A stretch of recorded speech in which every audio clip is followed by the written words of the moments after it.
আসসালামু আলাইকুম। আমি সাগর বাংলাদেশে, আশা করছি আপনারা ভালো আছেন। এই হচ্ছে মুরাদনগরের সবচেয়ে বড় কবরস্থান। এই কবরস্থান থেকে আপনার এই শিয়াল সবসময় লাশ নিয়ে যায় বা নষ্ট করে ফেলে, এই জন্যে এই কবরস্থানে নেট আছে, নেট দিয়ে রাখে তারা। আর পাশেই এই যে গোমতী নদী, এই যে, আর এখানেই বিশাল কবরস্থান।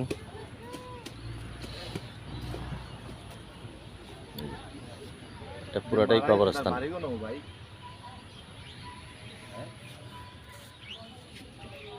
পাশেই গোমতী নদী।